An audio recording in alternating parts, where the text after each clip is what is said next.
Well, here we are again, XFM on a Saturday. Just gone 1 o'clock, Steve, if I'm very much mistaken. But we're not here as such. We're away again, gallivanting around. We've got to do the special sort of best of again. Okay. Which we did a few weeks ago. So this is the best of the last 3 weeks. Which I think is, I think it's the best 3 weeks we've ever had. But I'd like it condensed into 2 hours. Yeah. Yeah, some great music as well in there. Yeah, there'll be some great music interspersed with fine chat that you've already heard. Yeah. Except this bit. This bit's new. We've actually, out of the kindness of our heart, we've come in last week. Yeah, yeah. And we've done a few clips just because we felt a bit guilty about shooting off. Yeah. Even now, having heard this link, I'm beginning to wonder if it was worth our time. Yeah. Well, should we play a classic link? Let's play, what, from the last 3 weeks? After this is Feeder. All right, so here's the first bit. Ash, and Sometimes, lovely song. Got to apologise to our producer there because he was worried about there was nothing wrong with it. It's just like saying you like watching birds in the garden. It's just that I think you're better than that. I know, it's cheap, isn't it, to say like I like tits. Yeah, I like cocks. So we're a bit more literary now. One of my favourite things is Fanny by Gaslight. Really? That's interesting. That's interesting. I'm a big fan of Moby Dick. The book, Moby Dick. Yeah, not the medical condition. There's nothing innuendo. No, it's the big, horrible thing that used to swallow semen. Yeah. Now, in the winter, Steve. Go on. There's nothing I like more than to keep my hands warm in a muff. No, sure. You mean those kind of furry things that sort of classy-looking ladies... Yeah, posh ladies often put their hands in. You know when you have a nice, like, a party and they're all leaving. Party, winter party. And you might take the wrong hat or something. There's nothing I like more than to see two posh women with their hands in each other's muffs. Oh, that's always And they're going, oh, this must be yours. Yeah, that is always funny. Yeah. That's always funny. Yeah. But seriously, no, I'll stop this. You're right. I've got a degree. I just remembered that my favourite Beatles song is "Come Together." Yeah. Now we're going to stop this now, Carl, because it's childish. You're right. I've got a philosophy degree, for Christ's sake, and it's about time. Who's your favourite philosopher? Do you mind me asking? Well, I would tell you, except when I have a talk about it, I go into a Cockney accent. Really? So it can be like my favourite philosopher. I like a bit of Kant. Right. Is that Immanuel Kant, the philosopher? Yeah. That's strange. Yeah. That's strange. What's his name again? Kant. Oh, yeah. That can be weird. Can be strange. Look at Carl's face. At his face. Look at his face. Join in, Carl. Undo your trousers. We'd be like Stan Boardman when he told the Fokker joke. Yeah. We won't do local radio again for 10 years. Finally, White Van Man, what do you make of the fact that Sainsbury's are bringing in square tins? Is that a concern for you? Is that true? Apparently so. Why? It's like it's easy to stack. This is what the guy in the Sun has said. That should be interesting. That should be his comment on Sainsbury's are bringing in square tins. Is that should be interesting for meatballs.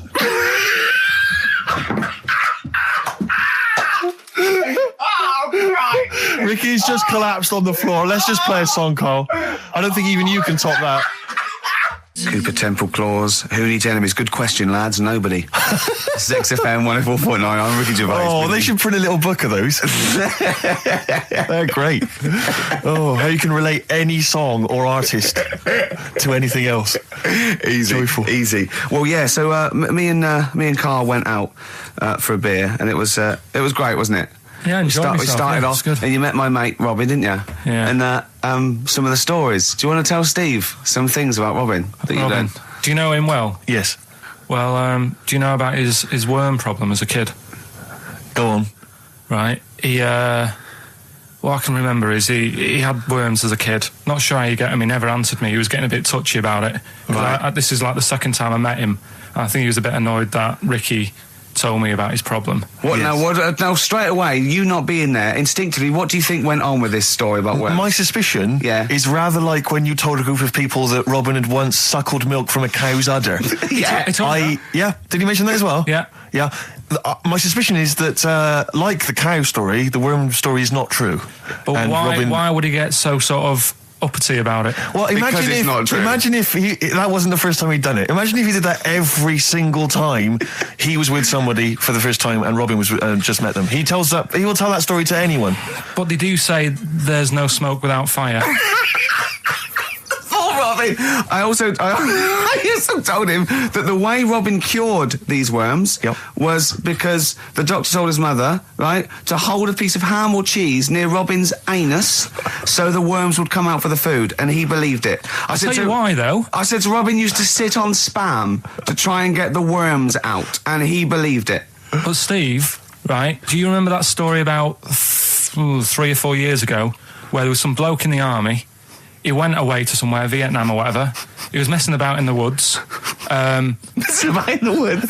Shouldn't he have been fighting? Whatever. Yeah. Right, and he walked through some lake, and I think he'd cut his toe or something on something, and some worm of some sort crawled in the gash. Yeah. And it was in his body, and the doctor said, we've got to get this out of your body.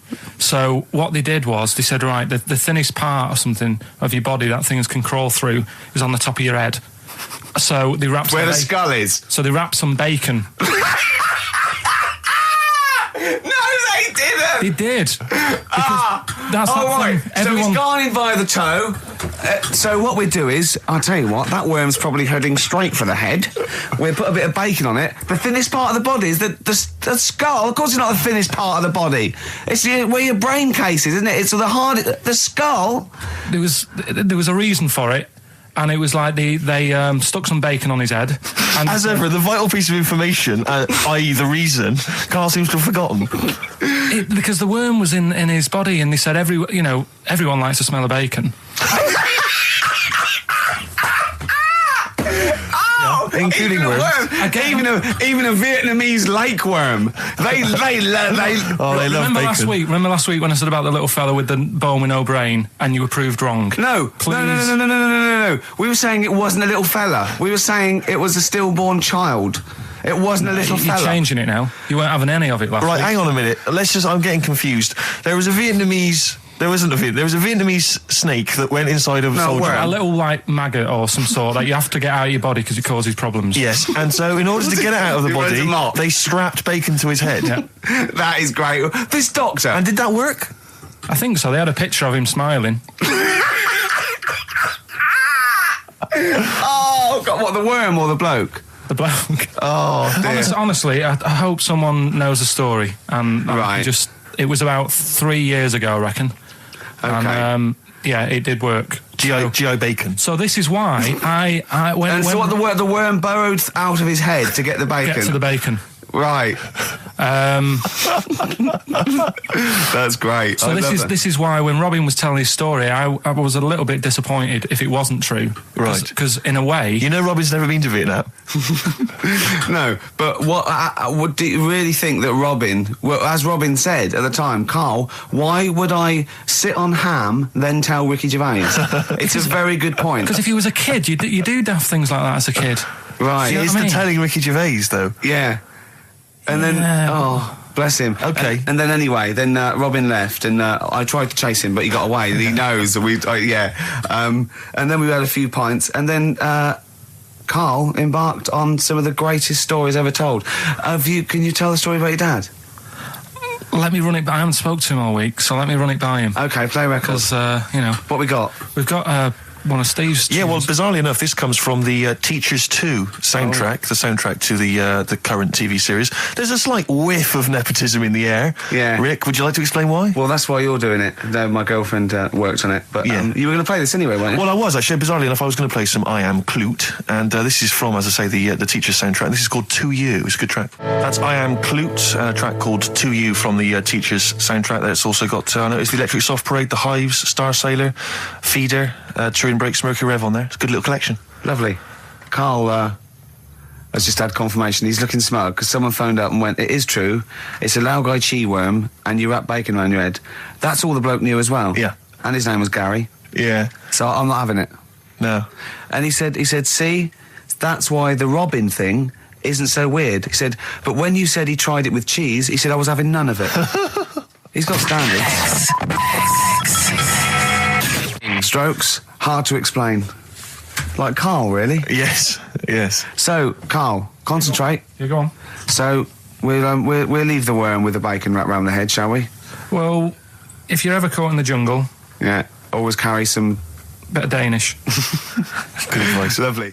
I'm Ricky Gervais, with me Stephen Merchant and Karl Pilkington, Yep. our producer. Right. In inverted commas, heat put.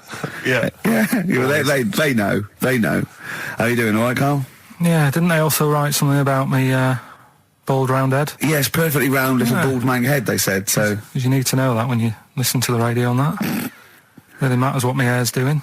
Your hair, have you given it a little polish? Because you look like a cue ball at the moment, and you've had a shave in it. I've never seen such a round head. It actually looks like a plate with ears. Yeah, well, for those that have never seen Karl, I actually, if you remember, I think he looks a little bit like Mr. Spoon from Button Moon. He does. If you've ever seen that show, and also he looks like, you know when they say they find with a little 4-foot human and it's actually 500,000 years old and they give it a name and it's the first, Australopithecus into. He looks like one of them as well. Perfectly round little. He's the missing link. He looks half human, half monkey. Because he's got a slight slouch as well. So yeah, it's like those pictures where you see it going from an ape to a man. He's one of those in the middle. Yeah, and of course his monkey hands, his hairy little wrist to those skinny little things that he can get oranges out of holes with, and it's unbelievable. Why are you so all shaved and polished and everything? Got a wedding.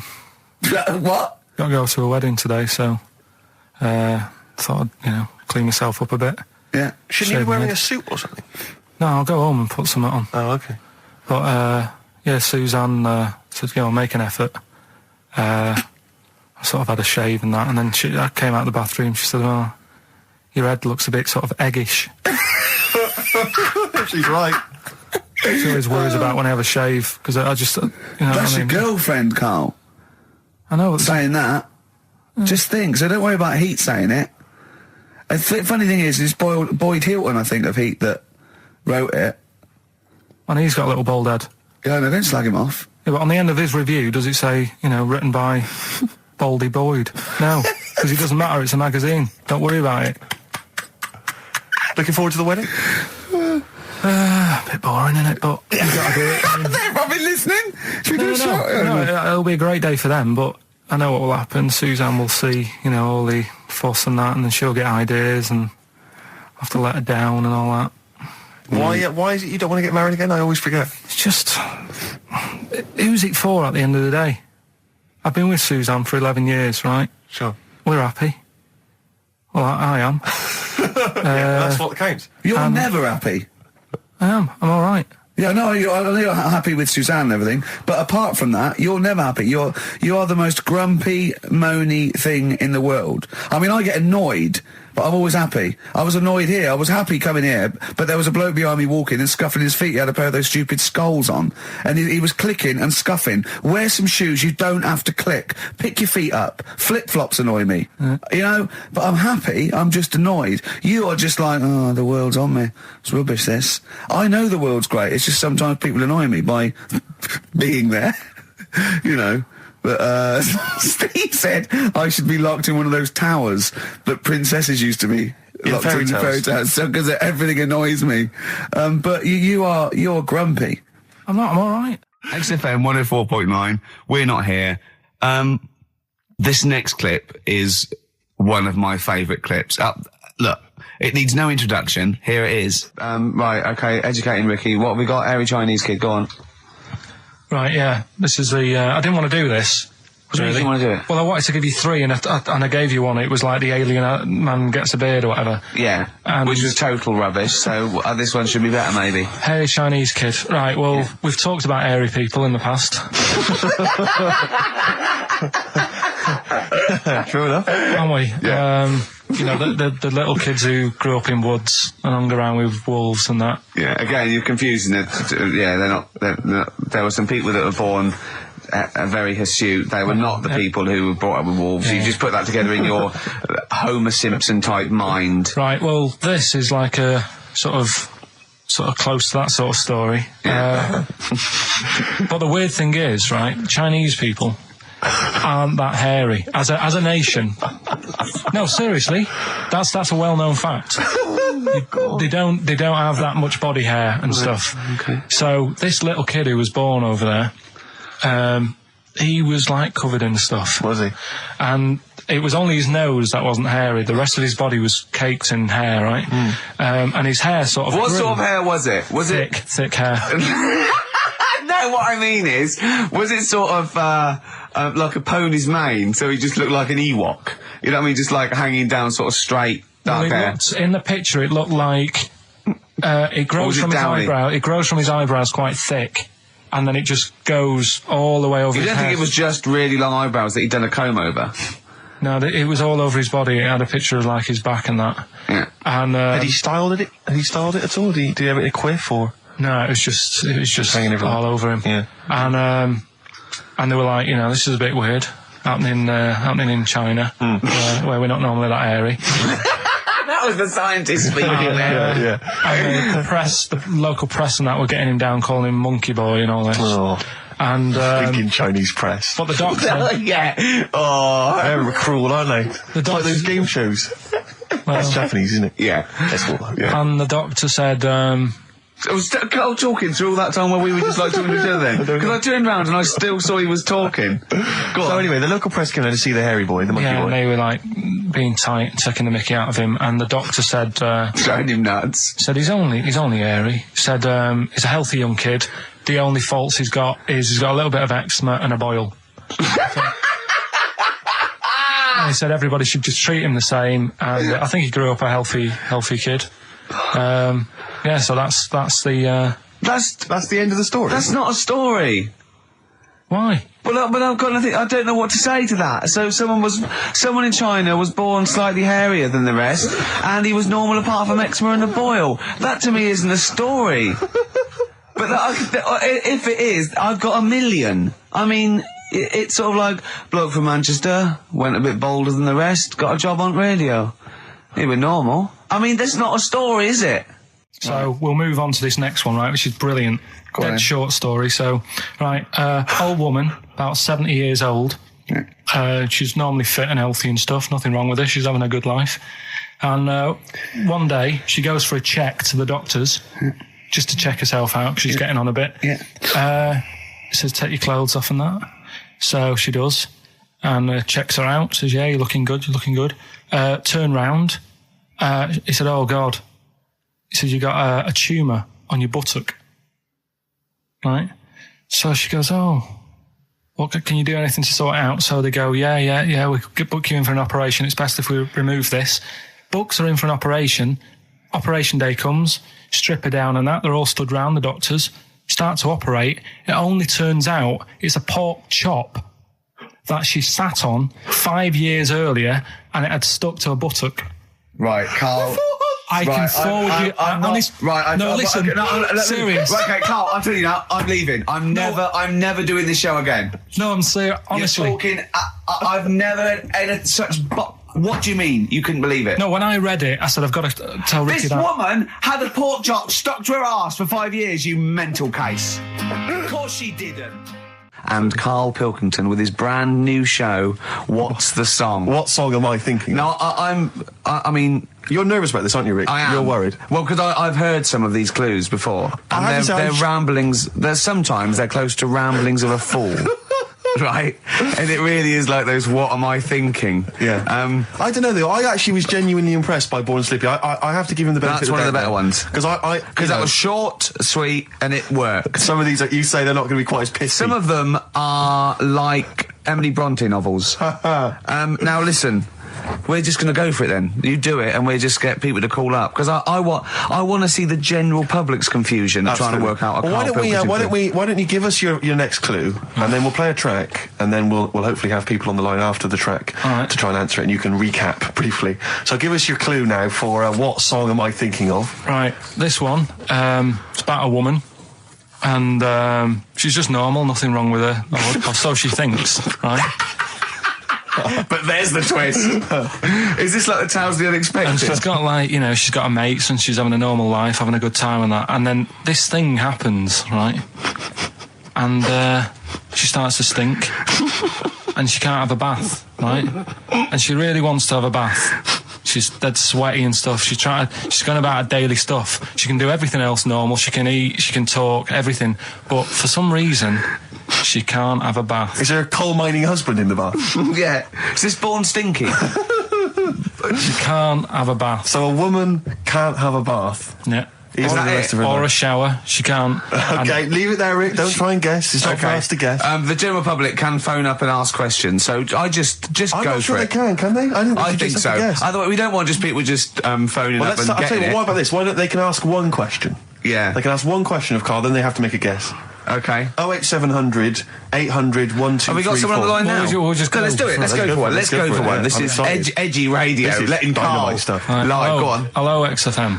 Hello, I'm ringing about what's the song? Absolutely. What do you think? Well, I'm going for Dirty Diana. Dirty Diana. See, that works. That's a great guess. It does. Yeah, but it doesn't work because why can't she have a bath? Okay, so the answer is in I was there. going to ask you. Well, that's your one question. That'd be the answer. That would be the answer, I'm afraid. What was your name? Shelley. Shelley, thanks very much. Shelley, I'm afraid the I answer- should tell you that, that you should never take this personally because no one can really get into the mind of Carl. So don't beat yourself up about this. I don't expect anyone to get these clues. No. So well done. That good is guess. a fine guess. A strong Thank you. guess. Thank you. Okay. Anyone else there? Let's hello, XFM. Who's that on the line? It's Chris. Hello, Chris. A question for Carl? Before you give us I your don't guess? have, I haven't thought of a really good question or anything yet. You just want to go for the guess? No, what I thought was, I'm sure Simon Mayo used to do this when he did the breakfast show on Radio 1 years ago. No, he didn't. So you've just pinched this idea, Carl? If you're going to rip someone off, Carl, do not rip off Simon Mayo. I haven't ripped this off. I thought this was a new idea. I was going to do it with sound effects instead, but that's Yeah, he used to do that, and he used to get his team to play other characters. In the You story. idiot. Well, no, hang on. Not you, Chris. I'm saying you idiot to Carl. Yeah, but nothing's new anyway, is it? So I'm not getting annoyed about it. Very true. What do you think the answer is? Is it Cornflake Girl by Tori Amos? Good answer. She couldn't have a bath because she'd go all Go floppy sloppy and and that. then go down the plug hole. Good answer. She's all soggy. Yeah. So Is it Cornflake Girl? No, it's not, but That's a great answer. It could have been. All right. Okay. You're already seeing the error of this, aren't you? I think this is great radio. I'm know. really hooked on this. I'm But genuinely excited This now. is really like that. Those so-called lateral thinkers. A man got into a field and dies. Why? Yeah. He ran out of air. No, Yeah. not the one I'm thinking He was of. shot. No. Yeah, That was a good answer, Well, but couldn't Simon Mayo sue you or something for doing it? Will you stop? Don't mention that. Yeah. Listen, I think if you're going to steal ideas from someone, it should be a brain box like Mayo. I mean, he's the man to The steal only from. example of one I can ever remember hearing in his show, because I was quite young then, was some people were pretending to tap someone's phone or something, and then they got caught, and the answer was just bugging by whistle, because they were... Genius. That was absolute genius. That's Yeah. absolute genius. See, Chris, we're gonna- I don't know Carl, if that's the sort of Carl's ever standard been you've got to come up that. against. Yeah. Thanks very much, Chris. the phone lines are hot. hello, XFM. Hi, is it Candy Perfume Girl? Is it what? Candy Perfume Girl. Candy Perfume Girl? Yeah, Candy Perfume Girl. Is it? Well, who's that by? Madonna. No, it's That sounds like an obscure album track. No, Wow. it's one of her songs. just That think is it. about it. She stinks and everything. She's a normal life. I didn't say she was a sweet or anything. But for some reason she can't have a bath or Is a this shower. a big song? Just to give him a clue. Is It's a bigger song than Candy Sweet Girl. Thank you was a very much single. indeed for your guess. It clearly is Thank right. you. Cheers, sorry. Okay, one more, then we go to a record. Come on. Okay. Go on, hello XFM. Carl, Yeah. is it High and Dry by Radiohead? High and dry. High and dry. Now that's great. She smells, which is another word for high. She's dry because she doesn't have a shower. Carl, if it isn't that, yours will never be as good as that. He's the winner. Whatever you're thinking of, that clue is brilliant. What's your name, mate? It's Richie. Richard. I mean, you can't beat that. That's a bit too lateral. Don't be stupid. It's perfect. He's made yours into a clever clue. He's made high, she smells, dry, she never gets in the bath or shower. It's not that, is it, Carl? No, it's You not. don't even get that, do you? Not really. Have you ever heard of the word high being used to mean sort of smelly? No. No. Oh, what? That was where you went wrong there, mate. Richard, I'm declaring you the winner, even though that isn't the I answer. don't think Thank we you. should give up this early. Can we Rick. just let's play a song and, Let's play a song. Give it one more chance because Yeah. if people think about it, it is really easy. I'm not going to find out the answer now because I've got to go out. Okay, we'll do it very quickly. Stay in for 10 minutes. We're just going to play a new Coldplay track out. Okay, let's hear Brilliant. Coldplay and then we'll come Cheers. back with this. XFM 104.9. We're not here. It is a bit like being Dennis Norden, playing some great moments from the show. I was just imagining Dennis Norden one day sort of just like waking up out of his stupor. He's doing this, and he'd go into the producer and go, I've just seen a couple of my programmes. I just saw It'll Be Right on the Night 18. It's shit. It is terrible. Why didn't someone tell me? Well, we didn't want to upset you because, you know. But I've been doing it way too long. Well, you can just let me go on forever. Well, until you died, yeah. Well, why can't my son take over? Well, he's 80, Dennis. And the jokes I'm doing, they're awful. They're just, why have I got that clipboard? I've written these jokes, they're not funny. There's an audience, they're laughing. What are they laughing They're not at? laughing. They're not laughing. That's canned laughter. Who are those audience? Who goes to an audience for It'll Be Right on the Night? A lot of them are older than you. It can't be right. Do you know we have 15% fatality in one of your audiences? But I went home at Christmas. I watched one of the episodes. Yeah. I was with my family and friends. I said, watch this, you'll love it. Stony face. No one laughed. They all thought it was shit. Well, it is shit. Well, why didn't you tell me earlier? We didn't want to hurt your feelings. You're an old man. You may be upward of 102. I didn't realise. Yeah. A quick query for you. This is from Jay. He's got a problem here. He says, my parents won't let me ditch my studies. He's currently reading modern languages at London University. Sure. He wants to follow his dream, but his parents won't let him, of being a dancer. Carl. Worse than that, he says that they're trying to arrange a marriage to a bunch of minging daughters of people they know from good families. He doesn't know what to do, so he's got the arranged marriage coming along, and he's also got, he basically wants to be a dancer. His parents are forcing him into something more practical. Well, the first thing, right, I don't think Live your dreams? The arranged marriage thing is such a bad idea. Okay. Because I think too many people go on looks. Right. And then you soon get bored of that, and you find out the person who you're knocking about with, it's actually not your type. Right. Why don't you arrange marriages for people? Well, I'm just saying, right, so I'd say, Jay, go along with that. I wouldn't worry about it. Okay. I mean, if they're really ugly, then, don't go along with it. But if they're half bad, put up with it. That's Sure. all right. The dancing. Brilliant. Right? That's that solved. Brilliant. I wanted to be a dancer. After I did the boxing, right, I joined a dancing thing just near Man United's ground, right, called Twiggy's. Went along, I wanted to learn some moves. How old were you? Well, it was when Michael Jackson was, pretty big, so about 83, 84, 85, something like that, around there. Wanted to do it. When I went, it was shut, and it had become like a warehouse for toilet rolls. So in a way, I wonder what would have happened. Sorry. How is that an anecdote about you going through dancing? You've told me before you did boxing for a while, you did dancing for a while. You had the true fight in the boxing. You didn't even get in the. That's not an. Imagine if that was a film. This is a boy's dreams of becoming a dancer. Oh, it's shut. Next on. I mean, how is that a story? Yeah, if that was Billy Elliot, do you think it would have won quite as many awards? Yeah, brilliant. Footloose, all right? Yeah. I'm fed up they banned it. Let's go on Eyes Shut. Flash dance. First, there was... it's a warehouse. Never mind. I'm just saying, you'll find something else. I think I got a go-kart after that. I bought a motorised go-kart and kept myself busy with that. So... There's always other just things. Think, Alan Bennett has to sit down and really sweat over his stories. Yeah. He just opens his mouth. You are a living Alan Bennett character. So that's solved. Well, Jay, don't worry about that. There's no emotional problems I can foresee if you follow that advice. So the advice there is do an arranged marriage if she's not ugly. minging, she's not completely minging. Yeah. And don't worry about dancing. Get a go-kart. Cheers. Great. Well, I didn't really want to make it a Christmassy type show because you don't really like it. Oh, he's done it again. What you did Christmas once, didn't like it. No, my dad always said... All right, steady on. Dad said Christmas morning was for for me. So he used to stay in bed. So he never... That's brilliant. That's a great thing to say, isn't it? Yeah. Christmas morning's for you. Run wild. Do what you want. Just don't bother me. I'm going to Honolulu for 2 weeks. That's great. Dad, it's Christmas. Do I have to do anything? No. So my mum used to get up because she used to like to see my face light up, when I open my presents. And then... to give fireworks. And then I'd have to go to my bedroom from about 6 o'clock onwards because my mum and dad were into having big Christmas parties and I wasn't old enough to go. Right. So they'd say, right, you've had your fun there, you go up to your bedroom, stay in there. Really? Yeah, I remember one year, right, I got a train set, that's what I wanted. Yeah. Right? It's brilliant. Playing with it all day. I thought, I don't mind about the party, I'm happy staying up here playing with this. Brother comes in, he's had a few, right? He's going, yeah, give us a go on your train. How old is he? He's a bit older than me, so he might have been like, let's see. Well, let him be 18. Yeah, probably about 18, 19, And how old something were you? like that.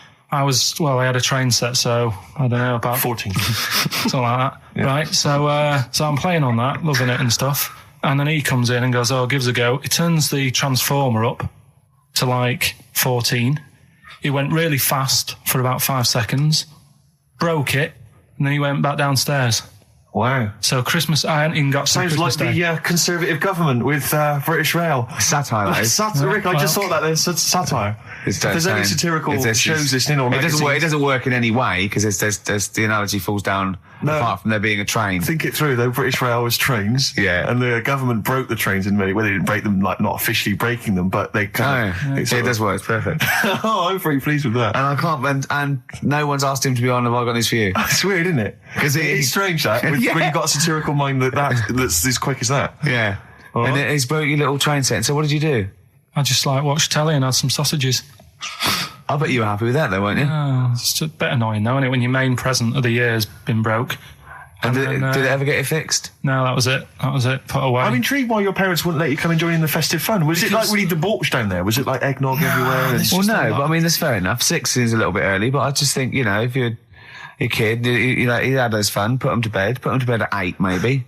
And Do you think so on Christmas Day? I thought that was a day for family. Well, not if there's a party going on. Well, don't have the party on the Christmas Day. Well, that's another option. Yeah. Your parents are weird, aren't they? A strange breed. Well, I think that was the year, right? You're talking about buying presents and stuff. I think I did treat my mum to... I didn't buy my dad anything. I think that was like when I got a bit older, he used to get me dad something because he wasn't that bothered anyway. No. So, got me mum. There was a cheap shop, right?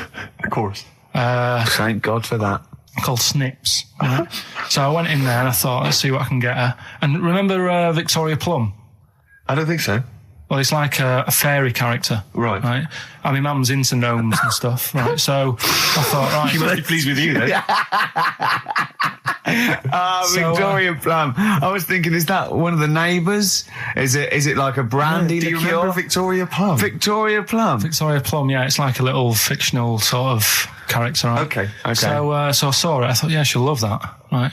So I did my paper round, saved up for 2 weeks, right? Aww. Got that sorted. Went to Snips, bought the Victoria Plum. Next day, I'm in town with her, right? So I think, I know what I'll do. I said, come in here a minute, right?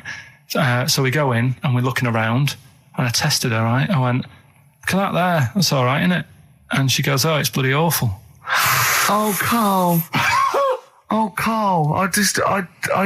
Oh, God. So then Christmas Day comes. I said, don't bother opening it. She said, no, why? I said, Oh, no. Why did you still give it to her? So, well, it's too late. I'd already bought it. Oh, Carl. So she opened it, and I was like, and she said, oh, that's nice. I said, why are you saying that? I said, the other day, she said, it's bloody awful. She said, oh, no, I thought you were pointing at something else. Oh, no. So that's why I don't get anyone anything anymore. Oh, God. Play a record. Oh, God. Oh. So we get onto conversations. Talking about, he's asking me stuff about evolution. Tell me that. Why did the giraffe? What's that rubbish about the giraffe getting a long neck? I said, well, it didn't try and get a long neck. It was selected because, Anyway, I went into evolution from him, and he said, but why would evolution do that? I went, well, you think that evolution didn't do anything? There's not this consciousness. There's not this will that a giraffe has to stretch its neck to reach the leaves. One had a long enough neck to survive and pass it. He was going, yeah, but why did evolution? This isn't. But by the way, this isn't the most stupid thing. This is warming up. This is about 8:45. Right? He said, why didn't evolution make a giraffe good at carpentry so it could build a ladder? Right. Yeah. Okay. All right. Okay. So he's thinking around it. He's trying to pick holes in evolution. Yeah. We get on to, I said, well, things are, I said, we can see the speed of evolution in lower life forms like bacteria, viruses, they evolved. That's why, soon we won't have an antibiotic that can kill some certain bacterial strains. And he said, and this is about, 11:30, and I said, I'm going to bed, right? He said, in the future, they reckon that you'll be able to wake up and eat a yogurt you can have a chat with. I don't know what that means. Let's put a song on, right? No, and we'll come back to it. So you're going to explain that? Yeah. You've got an explanation? The Verve and Sonic. on XFM 104.9. I'm Ricky Gervais, with me Steve Merchant and Karl Pilkington. So let's just get this right. What did Karl say? He's just specifically giving those words again. He said, they reckon, and I said I'm going to bed. He went, no, really? I said, no, I'm going to bed, Karl. There's no point now, because it's just like you're talking gobbledygook. You know what I mean? I might as well talk to a pot plant. Yeah. He said, in the future, they reckon, I don't know who they are. Sure. I don't know, people who post things on the internet that he reads. I think the Telegraph. Anyway, complete the sentence. They reckon that in the future you'll be able to wake up. I love it. There's always a little scenario, an embellishment, like this little. Oh, hello, darling. It's your yogurt. Hello. You'll be able to wake up and eat a yogurt you can have a chat with. All right. Well, thanks for that, Rick. I'm looking at you. I'm going to throw that over to Karl now. Right. It's when I was away on holiday, right? I don't normally buy the Telegraph because it's too big and that, innit? So, but they were giving it away for free on the plane, so I thought, ding dong, might as well have it. Mm-hmm. And I saw a couple of things in it. I thought that'll be interesting. I saw this thing about the future, and it was talking about evolution and what have you, which I always find weird, because I always think that maybe we've sort of done it wrong anyway. Do you know what I mean? I sometimes think you can't evolve. By definition, evolution can't get things wrong. Things change, that it's not successful, it can't pass on its genetic material, but if you're around, it's working. If you're around, it's working. Slugs are as evolved as they need to be. Slugs are as evolved as you and me. That's true enough. Yeah, no disrespect, but it works. It works. Sorry, they're around. What's your point, Karl? No, I mean, I think we probably would have been better off staying as a fish. Just because there's more water than land, isn't there? Right. And you wouldn't drown. This is why I went to bed. No, I'm thinking of dozing off now. Yeah. No, but do you know what I mean? From what was it? It was bacteria, it was fish, mermaid, man, onwards and what have you. So anyway. Oh God! No, there are a few knowledge gaps in your theory of evolution. All right, you generally got it right though. So but I mean, basically, yeah, it went bacteria, fish, mermaid, man. So what's next is the big question. So it was telling you all about this and what have you, and saying how we shouldn't have interfered, because maybe if we wouldn't have invented planes and what have you, maybe we'd be able to fly and what have you if we really needed to and stuff like that. Okay. So we've interfered with evolution, you see. Right. Well, then it was saying, well, what's the future got? Well, yes, in one way we have interfered with evolution. Yeah, the evolution of the human being in society is changing. It's no longer based on the strongest or the fittest, because medical science can keep us alive long enough. People can pass on their genetic material where without this civilization they wouldn't have been able to. So yeah, there are different parameters, there are different pressures, there are different things that say whether we're going to pass on our genetic material or not. Okay, so in that sense you're right. And that, Rick, as far as I'm aware, has led to a yogurt that you can eat and have a conversation with. So this is what it was saying. It was just saying, we're living in mad times and that. There's a lot of weird stuff going on. One of which is... And the fellow was just saying, with computers and stuff like that, the way it is, we'll be able to wake up... Go on. Have a chat with your yogurt and have something to eat. What do you mean, have a chat with your yogurt? Because of the amount of... you have them yogurts already, those friendly yogurts. Those bacteria-friendly ones, so this is just a really friendly one. Yeah, they don't... Oh, God! I'm my best! Do you know what, sometimes, Karl, I think that we're having a chat with a yogurt. Do you know there can't be any difference. Yeah, but then I'm always reminded that would be more entertaining. That would be more informative. That was Jane's Addiction. This is the Best Of Show on XFM 104.9. I'm Ricky Gervais, with me Stephen Merchant. Yes. This was a clip show. We recorded this a couple of weeks ago. I hope you had a Merry Christmas. It's not over yet, because tonight at 9:50 is the second part of The Office Christmas specials. It's brilliant. Watch it, and we'll be back next week live. I'm Ricky Gervais, with me Stephen Merchant. Bye. Have a great new year. Class. Rock the Casbah. I love the fact you had at least 3 minutes to get that right. I know. Prepare and get that right. I know, but my mouth was full of Maryland cookies. Yeah. Last week, this would blow your mind. He came in, do you know what he'd bought for himself? About 10 penguins. Who buys penguins still? I know. Or wagon wheels. Oh, I've never liked wagon wheels. You've not been a fan? No, but I was sorry about that. It's The Clash and Rock the Casbah. Talking about records, have I told you that time my brother-in-law, he was moving out of his place, and I think moving in with my sister, and I was about like I don't know, 13, and so he was about 30, and I moved in, and he brought round all his records when he was storage to leave them at our house, right? And he had all these old sort of records, 50s and 60s records, and they put them upstairs, and I was looking through them, and it's just all like Elvis stuff and Beatles stuff, and there was a mate of mine who loved Elvis, okay, and he had loads of chemicals. Yeah, he had loads of chemicals, and I was into chemistry, and he said, "Let's swap me some chemicals for them." So I sort of nicked about 5 Elvis singles, and I got all these chemicals, and then the guilt just hit me. I just thought, well, he's going to notice that. And one night, I just came downstairs and I confessed to my mum. And she went, all right, well, I won't tell him, but you've got to be good. And it's sort of like I was just really, really good for a year. And then I remember when I was about 18, my brother was talking about it. And he said, did you ever play those records I left for you? Brilliant. He told my mum, he said, these are for Ricky. She just didn't tell me. She was sharp, wasn't she? She used opportunism there. Oh, that's genius. And that was it. That's why I was good. But you've never stolen anything since, have you? No, I don't. Except that spate of shoplifting after that to teach your mum a lesson. yeah. Well, I went round and arson. No, I did. I just couldn't believe it. That's it was terrible. Like when you're born, you're a little baby, wrinkly and stuff. When you get older, you sort of morph into a baby again. And you go through the same phases. So when you're young, you buy singles. You get old, you got nothing to do all day. You got all your pension money. What will I buy? Cliff Richard's on the telly. Here's my video, buy me song. You see, that started off as quite a sensible point, because I actually think they do it. But what was all that alien stuff about when you're born, you go wrinkly and you go wrinkly again? So sometimes you mix like normal things that human beings say with I don't know what. Well, look, when you're a baby, you've got a little bald head, no teeth. You get old. What happens? Are you a philosopher? You're an official philosopher. Because, I mean, it sounds like it. Oh, Carl, play a record. You're a gem. You're a diamond. But we're talking about MTV, right? And I was feeling a bit nervous, wasn't I? About like, you know, the way I look. Right. And what have you. And then I watched a bit of Celebrity Big Brother and all the fuss that Mark Owen's getting, and he's not that good looking, is he?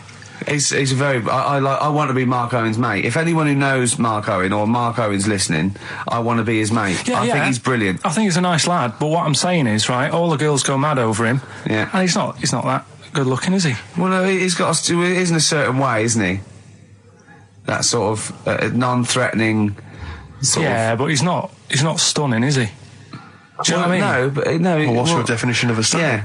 Well, who do you like? Someone who you look at and you go, God, they're good. Which bloke do you fancy? What bloke do you think's attractive then? So if I was into men, yeah. In fact, you can still say a bloke's a good looker without fancying him. Who do you think is attractive?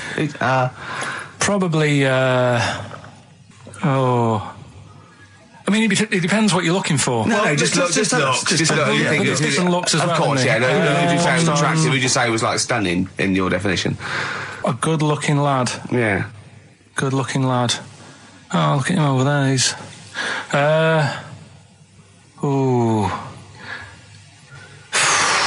Do you find, Robbie Williams? Do you find him attractive? Boy Next Door. Look. No. Who do you? Carl, hurry up, because it's we've only got 2 hours. Probably. Do you know? I can't think of one offhand. Mark Owen is pretty good looking then, really. There's not. Just name one bloke that you think's an attractive guy. There must be one bloke that you've either met or that you've seen in a pub Who do you think on a is poster. attractive? Tell you what. Go on. Tell you what.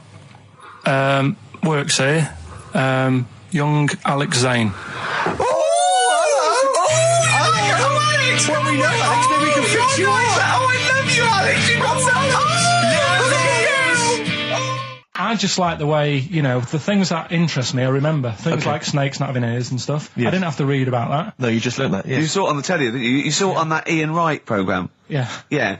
And this is what Carl said to me. He said, it's actually, I called Carl up in the week, and Reese was with him. Reese used to be on XFM, and he took the phone, and he went, Carl's worried, I've seen that programme. He said, snakes don't have ears, right? He said, so you can creep up on them and pick them up. And he said, Carl's worried. He said, how do you ever put them down again?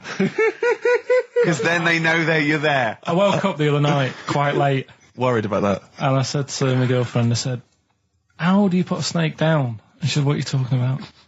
I said, that Ian Wright thing, this guy managed to pick up a snake. And do you know that thing where they clamp its head on a jar to get the poison out? I do now. Right? They did that, but they didn't show you how they got rid of it. And I thought, it could really get nasty, because it's obviously annoyed that you've had its head pressed in the jar. Yeah. Right? They hate that. Now... Especially as it's in front of their mates. When you lift it off, Yeah. right, you've got hold of it. Yeah. If you go to chuck it down, it's going to turn on you. It's going to go wild, isn't it? So, I just wondered. Well, what you do is you never put it down, Carl. Yeah, that's why that bloke has got about 11 or 12 just carrying him. Exactly. Yeah, you never put it down. You sling it. Who cares? You just throw it, don't you, really far. That's not that. I don't think you should throw. But Carl, listen, don't worry. We're not asking you to get involved with snakes. Rick, I sometimes get off at the Tube at Tottenham Court Road if I want to look at the record shops before I come into XFM, and I always cut through Chinatown. Oh yeah. And every time I come through Chinatown, the same thought always strikes me. I always feel like I want to just gather all the little locals, all the little Chinese fellas, just gather them round and just go, guys, in what way is this a town? It's not, is This is not, at best, what you've got here is a novelty street. Yeah, Gerrard Street is not a town, No, mate. it's not a town. You've had this here for like 100 years. It's not expanding. Yeah, yeah. You can't just call it Chinatown and claim it's a town. If I was them though and you did it, I go, what are you talking about? It is a town. It is a town. It's What- our in what town. It is a town. It's our town. We got all lots of stuff. Where's your church? Where's your mayor? We needed. We got a betting shop. Not enough. It is. See, all you've got here is restaurants. No, that does not a town make. no. Got a little supermarket with snacks. What does it sell? Snacks. Specifically, I would imagine crackers. Yeah. Do you want to buy a dragon? Do you want to buy an ornamental dragon? If I wanted to buy one, this is where I would. Do you want to buy a gold dragon? Is it made of gold? No, it's made of plastic, but it's sprayed gold. Do you want to buy that? It's not a town. It is a It's town. not a town. Yeah. And it annoys me because when I first came to London, I genuinely thought Chinatown was going to be this amazing, what they've got there is You'd hear a gong and every time we went in there, and there'd be rickshaws and people walking on those little sort of wooden shoes. You know those ones?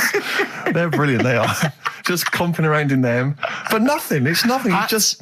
Yeah, exactly. Yeah. It just reminds me of, have you ever been to any of those sort of museums? You tend to have them up north where they've got you sort of sit in a little cart and it sort of rides you through kind of, I don't know, it might be Newcastle, the Victorian era. Yeah. Can I have half a pound of those sweets, please? Exactly. Of course you can. If there was some animatronic then, it would just be an exhibit. Yeah. Their concession to being 100 years ago is that there's some scales in the shop and there's a horse outside. Yeah. That's it. That's it. Exactly. Yeah. The traditional sounds and smells of old England. And the voice of going, of course, there was no television. Exactly. Amazing. Yeah. Amazing. Brilliant. Yeah. Welcome to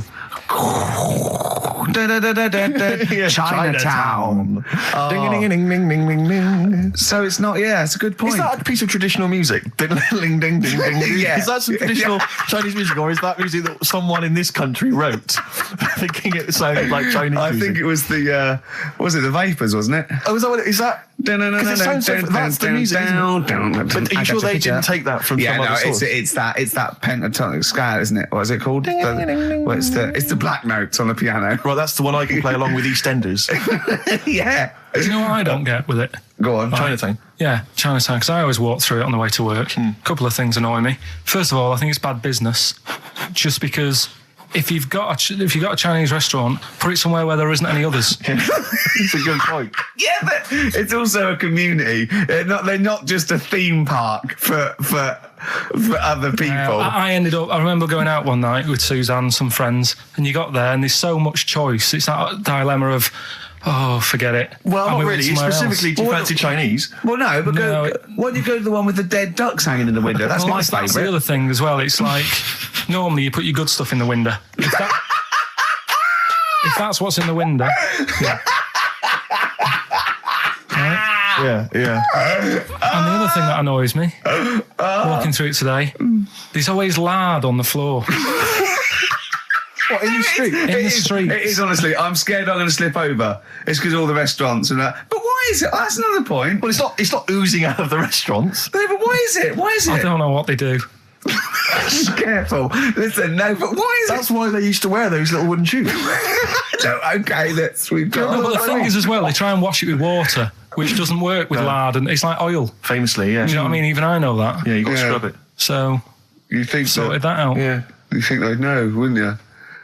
Yeah. Right. Anyway, thanks for your thoughts on Chinatown, Carl. Badly Drawn Boy on XFM 104.9. I'm Ricky Gervais, with me Steve Merchant and Karl Pilkington. I'll tell you what, the Stonys then. Oh. This Thursday at the Grosvenor House Hotel. Yeah. Everyone in Radio's Anyone has entered their show in different categories, saying, they get it down to, Winners this year included the brilliant Dominic Mohan, former showbiz editor of The Sun. Lots of people won. Lots of people won gold. Lots of people won silver.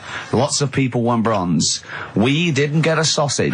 Nothing. This show was deemed not worthy of anything. I mean, not a look in. The panel looked at it and said, well, no, definitely not radio. Didn't get a vote. See, that annoys me on so many levels. Let me tell you. One, right? I've never complained about losing an award. Okay, ever. Yeah, mainly in TV. I know we've won a lot, but we've been beaten by Peter Kay. Good luck to him. He's brilliant. Beaten by Phoenix Nights, the sitcom. A lot of people like that more than the Oscars, vice versa. Right? No qualms. But the shoddy shite that I heard that night beating us, I was furious. I don't understand. There's people regional. It sounds like hospital radio, right? I shouldn't even be on XFM. I thought, it's beneath me. Yeah. And I thought, well, give them a hand, right? Let's show them. And I want to know who the panel was as well.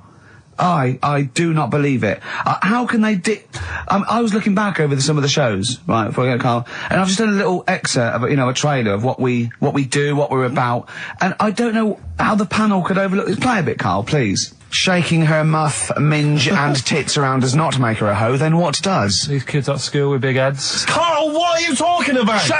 Oh, my name is Holy Fuck. Right, it's this monkey that was on a train station. Right. What if you mean cock to mean penis? It was my Down syndrome son. Oh, chimpanzee, that monkey news. So we've still got monkey news coming up. You're an idiot! You know what I mean? That's, to me, quality broadcasting. I don't know how they can say that isn't worthy. That's what we sent in to the Sony people. They listened to that. How they didn't think that was dynamite stuff.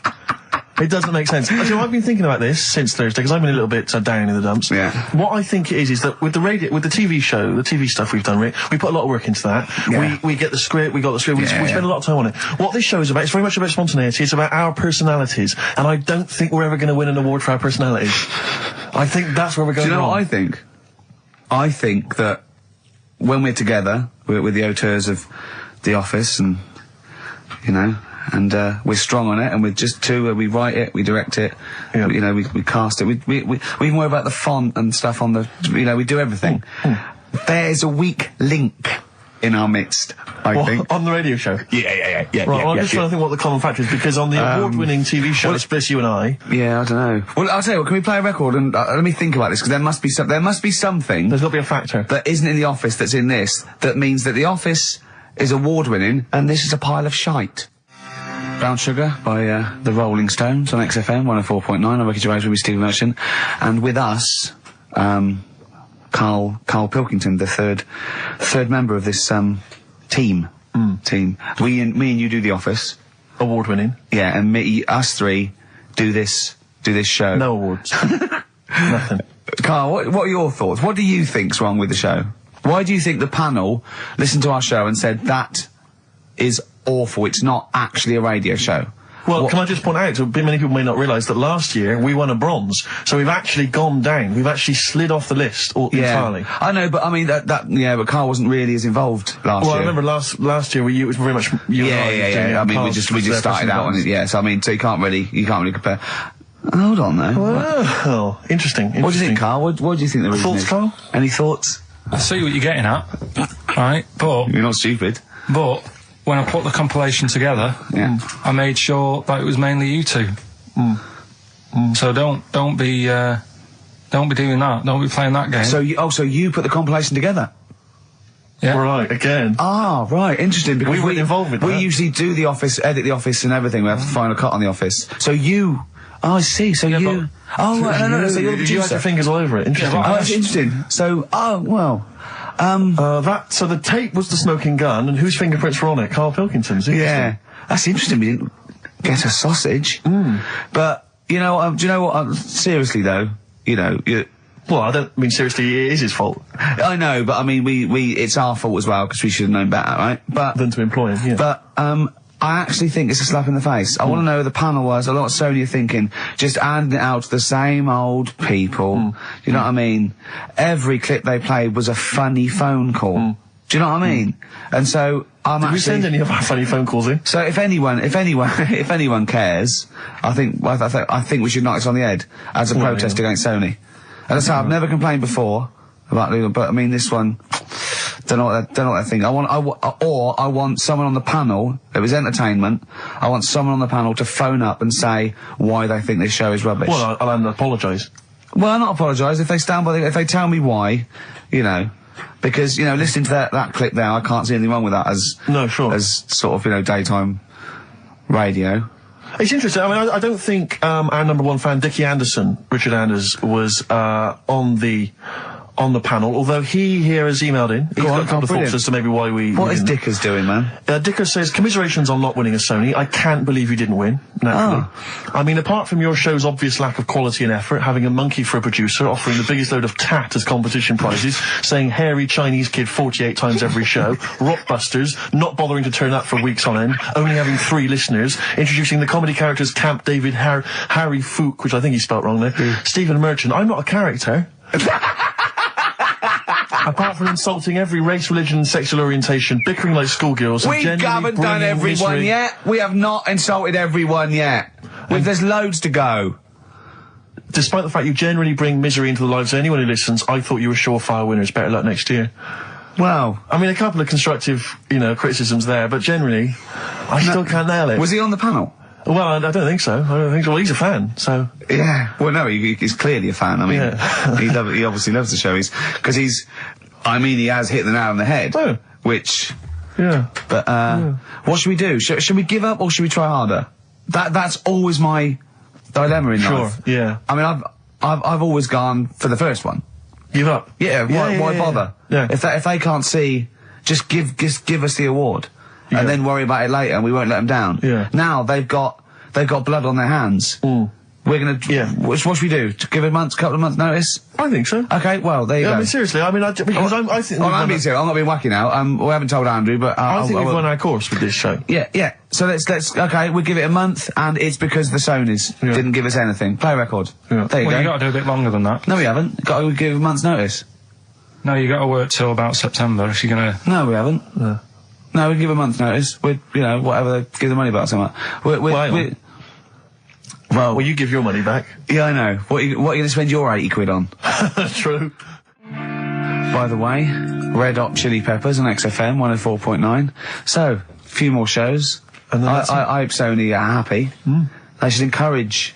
You know, we've only been radio, you know, a couple of years. Exactly. You encourage young talent like you. Yeah. Instead of giving it to Radio 1 and Radio 2 and... The old war horses. We just had a quick email. I wonder if you could answer this. It's James from NW1. He says, Ricky, is Karl going to be on this week's show? Please let me know, as I may listen if he's not. Sadly, he is here. I mean, people are already turning against you, Karl, because they've seen what's happened. Yeah. I think they've probably realised that I think we gave you too much. I think we've got a spoiled sort of kid in our hands. It's sort of like, you know, we knew how bad he was, but we were trying to sort of bring him out of his shell a little bit. Yeah. You got to encourage sort of, children like Karl. Well, yeah, exactly. To sort of fend for themselves. I like the fact that Dickie Anderson had that wonderful rant. It was an articulate email. It was quite long, and he must have typed it immediately. I'm thinking, because he's a fan of the show and he thinks I'm a genius, we need a PA. Sure. Don't we? Yeah. Do you reckon he'd come and work for us? Well, he can't be any worse than what we've already got. I know. You know. So there you go. Then we're giving up radio. We're going to concentrate on television. Karl's going to probably go back to what? Your little, just doing your sound. The thing I won a silver for at the Sonys. Funny that, isn't it? Oh, you won a silver, did you? I got a silver, yeah. Oh, yeah, what was that for? doing the proper job that I do here in the week. Oh, no, it's 2 of you for a start. Yeah, well, there's 3 of us. Can't even get a bronze. Now, who's the weak link? Right? Well, Bit weird, isn't it? let's not argue. We haven't got many shows to do. To be fair, though, this show is I think it's more to do with the fact that you talk on this show that has brought us down. Right, I haven't said anything hardly today. No, well, this is an award-winning show, potentially. We'll add this one in for next year. If you could just keep stum, we might have a chance. All right. Well, coming up, right? Let's Carl. put it behind us. Okay. Let's draw a line under it. We had a meeting yesterday. We thought we better, for the last few shows, plan it a little bit. And me and Steve came up with a great idea. We're going to offer Carl money to do stuff. Yes. That's the quality of the ideas on this. Yeah. And I brought some money in, little stuff, because we had him showering with our mate Johnny for £1,000 yesterday. Yeah, didn't we just got into a discussion, and then one of us suggested that how much would it cost us to pay you, Carl, to have a shower with another man? And there's nothing going on. No, there's nothing going on. You're just in a shower, normal shower. You're just washing each other, not each other, just yourselves. You're just having a chat. Yeah, right, washing yourselves, having a shower. Yeah. But it's a regular shower in a regular house. It's not a shower in a swimming pool. And he went fine. He got £1,000 out of it. He wouldn't do 900. He got £1,000 out of it. But then we said, and we'll have to watch to make sure you do it. Yeah. And he went, no, that's weird. So, but why? But this is what annoys me, though, right? The whole idea of, what would you do, right? So I bet you missed out there when we started this chat saying, I wonder what you do for money. It did start off with, would you rub Dale Winton's neck? Would you give Dale Winton a massage for 20 quid? No, but you have to say no, 500. We're trying to find out what your price is. What price, Carl, is the name of the show. So would you give, Dale Winton he's got a knot, he's got a bit of a knot, he's stressed, he's been doing supermarket sweep, and he's furious. One of the contestants was answering back, calling him names, and he's got all knots in his neck. You just just give him a little bit of 5 minutes. A little neck massage. How much would you do that for? He's naked, and it's just a little neck massage. There's nothing going on. It's like, see, there you're naked as well, but it's just the 2 of you naked giving him a little massage. No, seriously. Would you give him? Okay. Would you give me a foot massage? For how much? Well, that's what's your price? And what are the rules, though? Can I wear gloves? No. Just Let's start off simple. Would you take off my shoes and socks?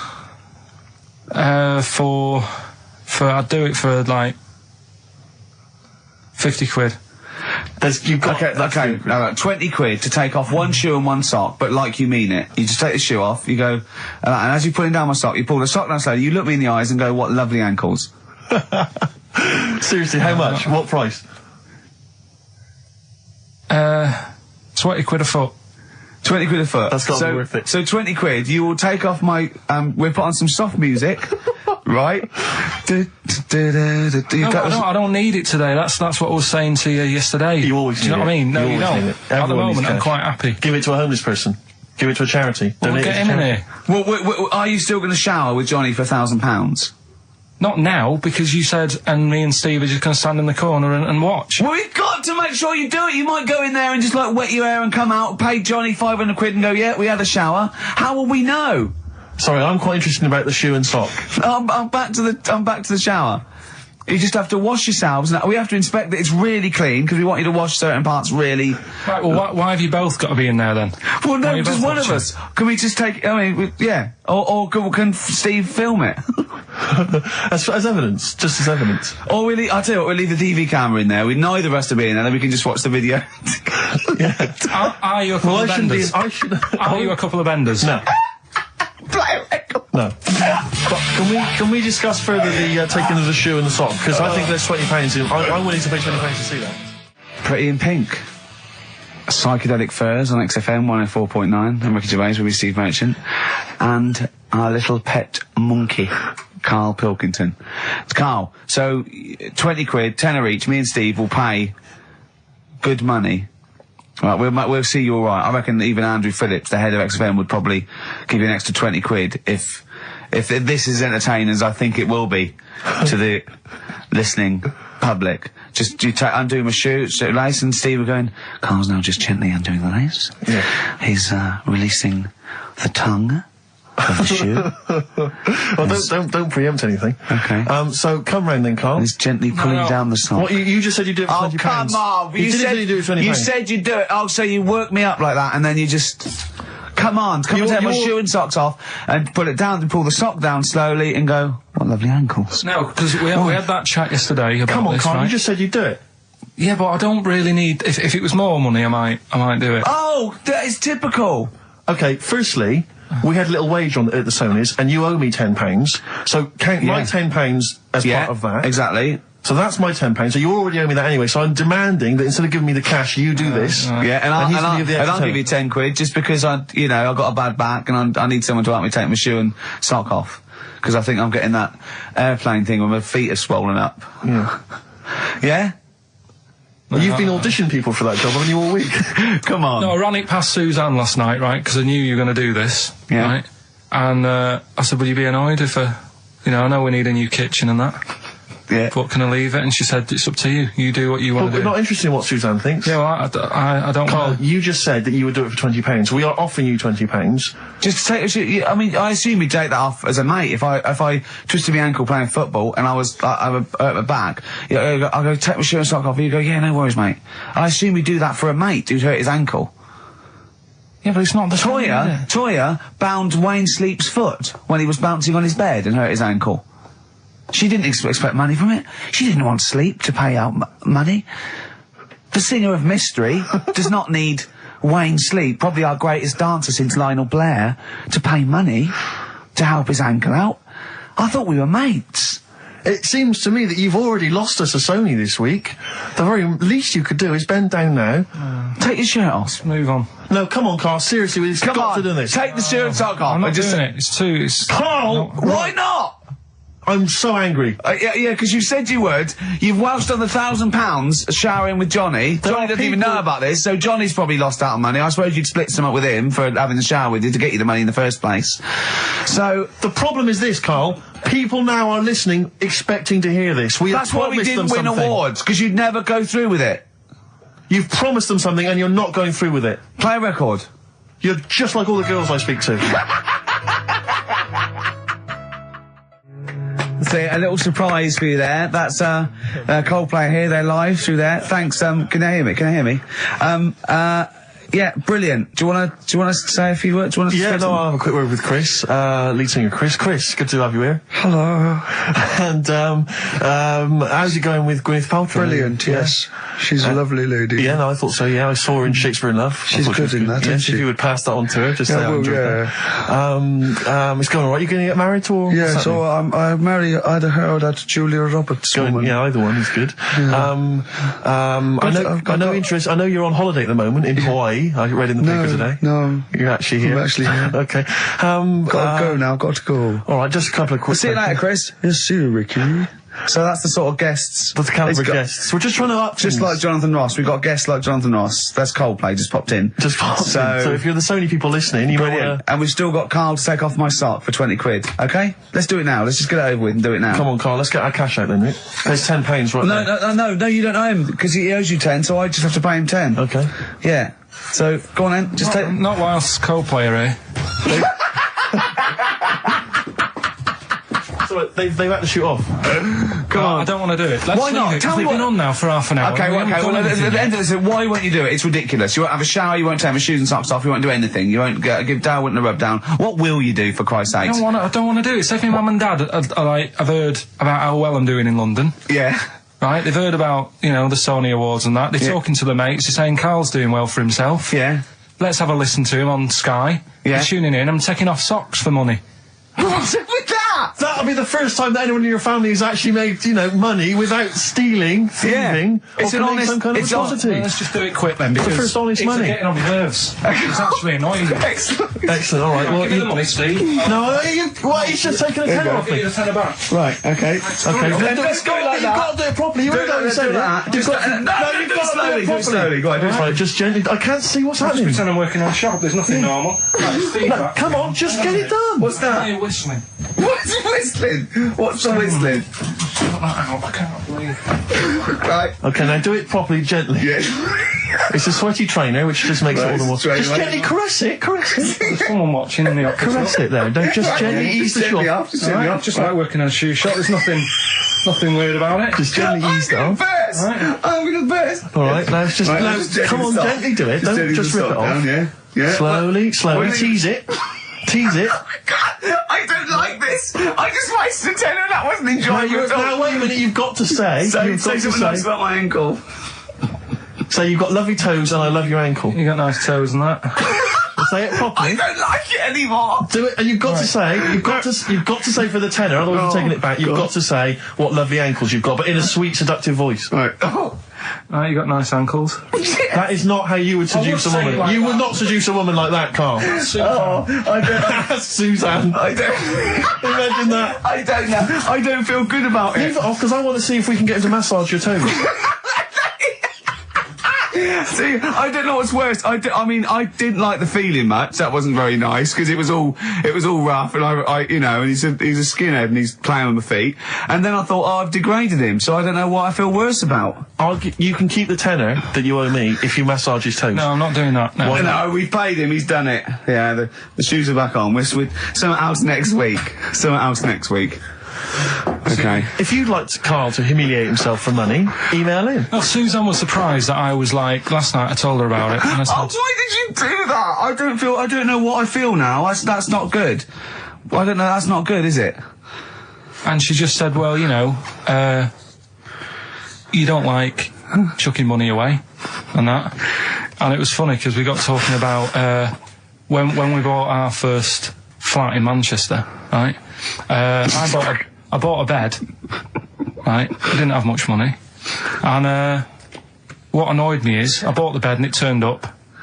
And I said, where's the mattress? And they said, well, you don't get a mattress with the bed, you've got to buy that separately. And I was like, well, that's not a bed then, right? So I didn't have any more money. Suzanne's at work, so I thought, well, I don't want to stress her out at work and that, telling her we haven't got a mattress for the bed.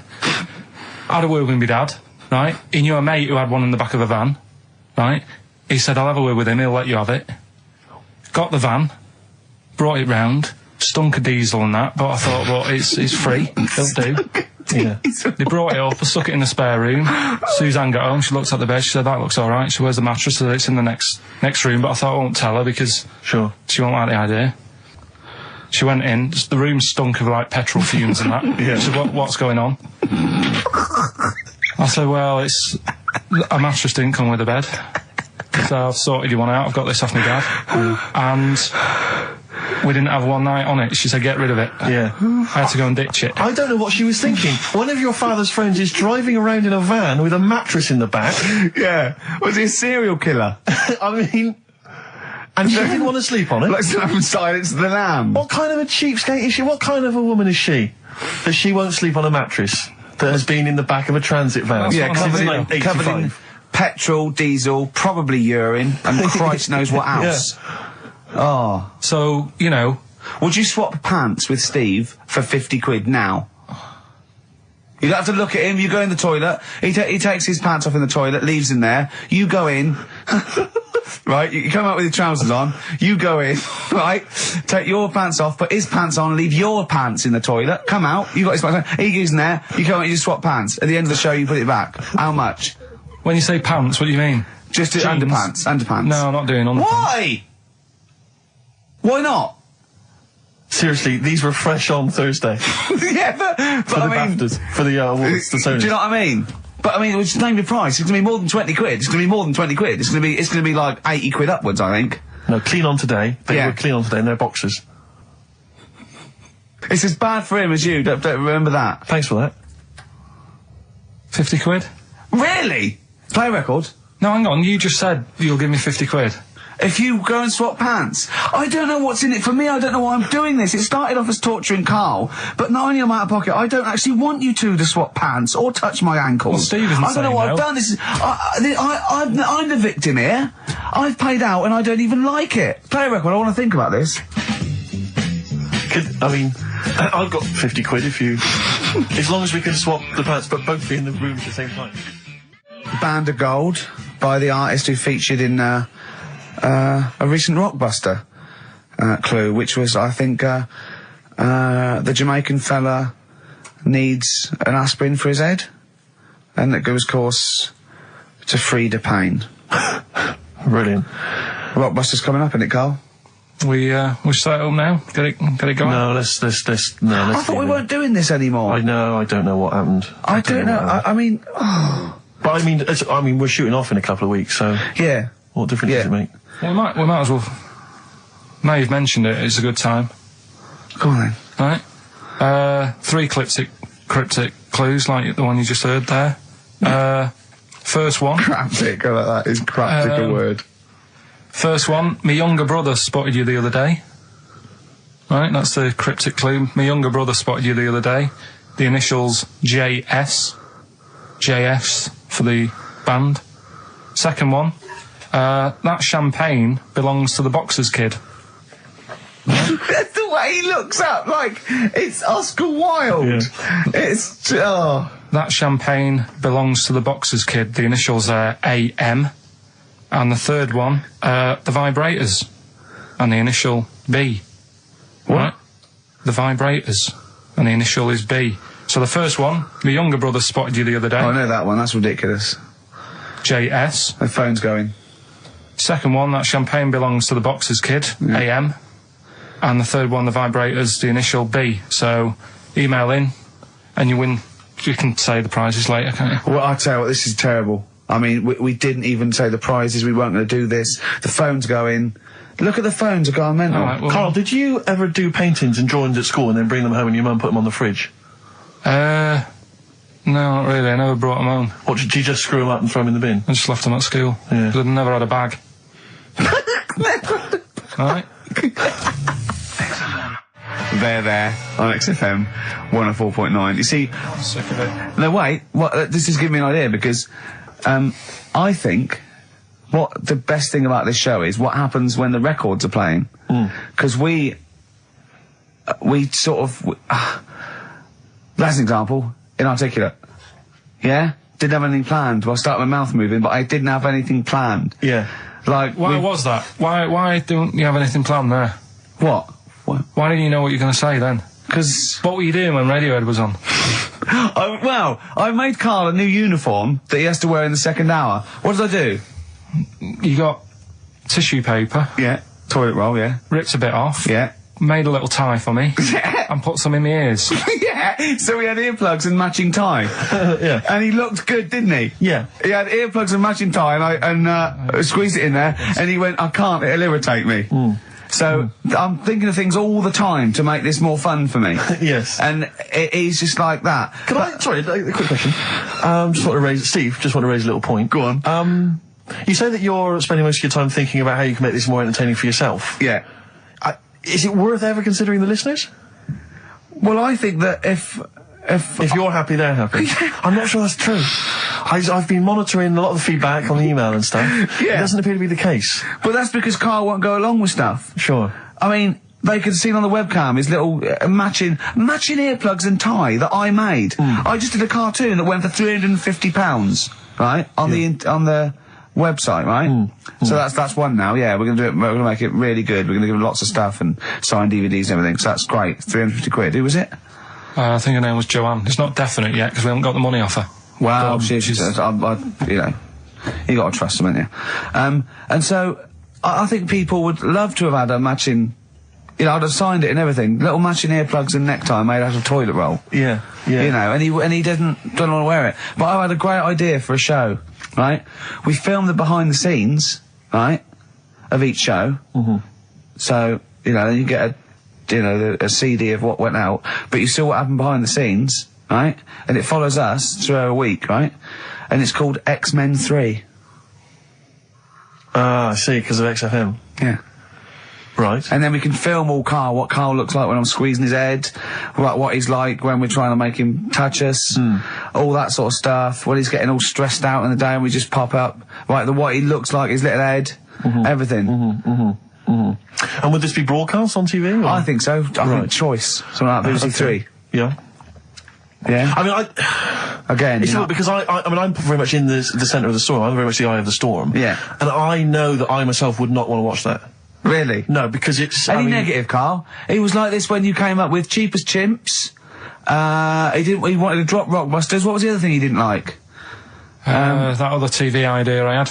Yeah, what, putting a baby in a room, set it on fire and see if it can make its way out? Setting the room on fire. Let's Yeah. not get silly. No, but he didn't like that, did he? I mean, I don't want to sort of... I don't want to blow my own trumpet, but it does seem to me that my criticism of those things is probably justified. I mean, Cheap as Chimps, where is it now?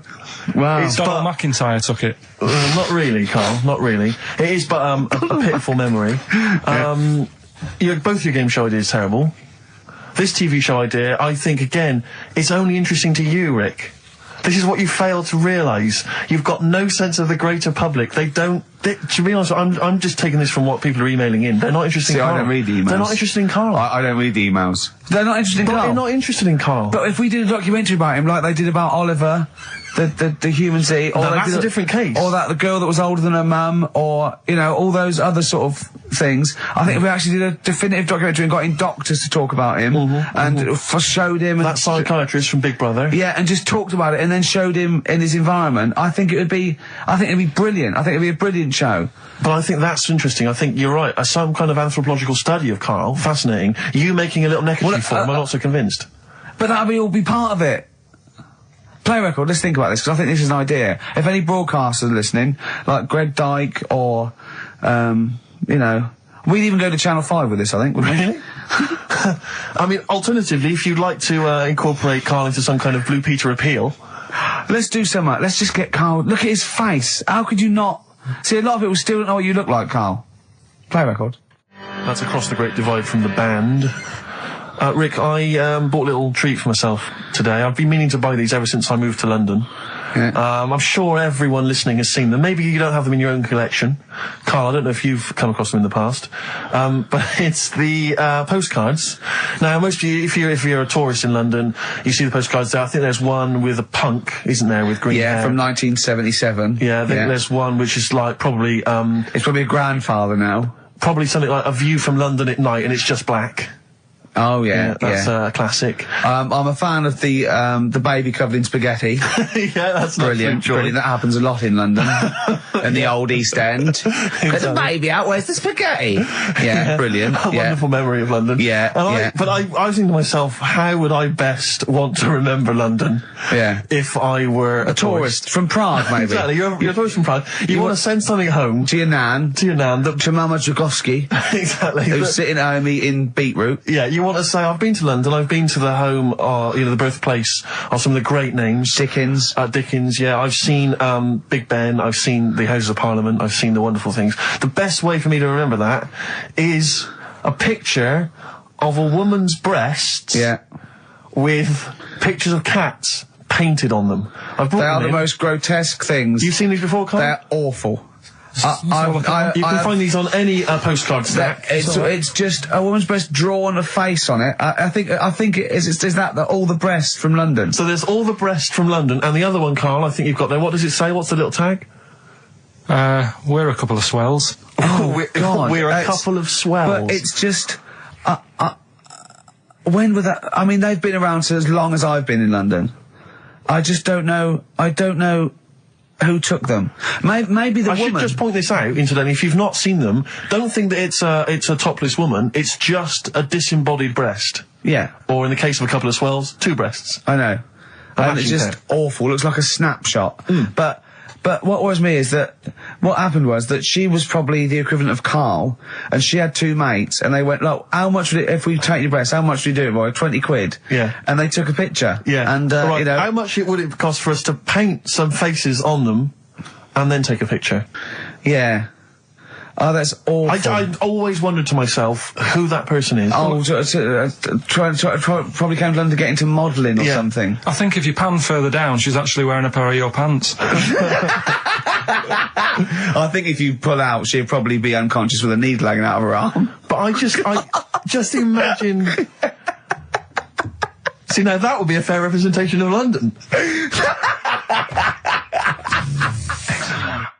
Turin Breaks, Painkiller on XFM 104.9. couple of emails, Rick, that I ought to notify you about. Holly has emailed in. She wants us to wish her good luck. She says that she's one of 15,000 women who will be walking 26 miles around London starting at midnight tonight in their bras to raise money for breast cancer research. Prostitutes? No, just regular ladies, I think. Oh, right. But I was at a loose end, so that's something for me to do for something.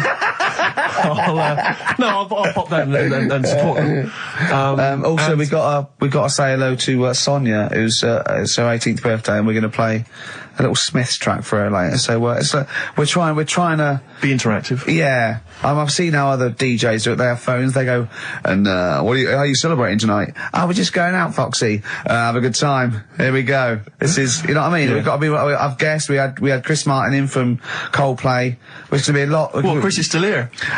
Hello, Chris. How did you come up with the ideas for your songs? Just make them up in my head with the guitar. And how old are you now? 28. Thanks very much. And more from Chris Martin later, I imagine. Cheers. We've also had an email. Cheers. Thanks, Chris. We've also had an email from Jim. It's as easy as that. We've had an email from Jim. He says, on the subject of the postcards, his brother once met the bloke who posed for the photo on those biros that when you tip them up, the black ink kind of sinks away, and it shows him nude. And he was apparently an aspiring model, and he got paid $75 for it in Hong Kong in the 70s. Carl, would you have done that? Would you pose nude for a pen for $75? I mean, inflation, can't I? Let's double it every 10 years, say. So, yeah, so 150, 300. I'll give you 600 quid to post news for biros that we give away for XFM.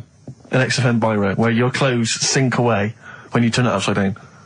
And what sort of shape was this fella in? He's in pretty good shape, yeah, I think. 600 quid. Yeah. I'll make it back on selling the pens. No, I won't do that. I always remember being at school, when the first time I ever encountered one of those pens. There was a kid at school, Jason, and I had a pen, one of those pens, and you turn it upside down, and it was where the woman's clothes sink away and she's naked. Yeah. And I remember sort of seeing it and him showing it to everyone, all the young lads, and them thinking, this is amazing. And I always remember thinking it was like the idea that it was sort of a way to cheat teachers.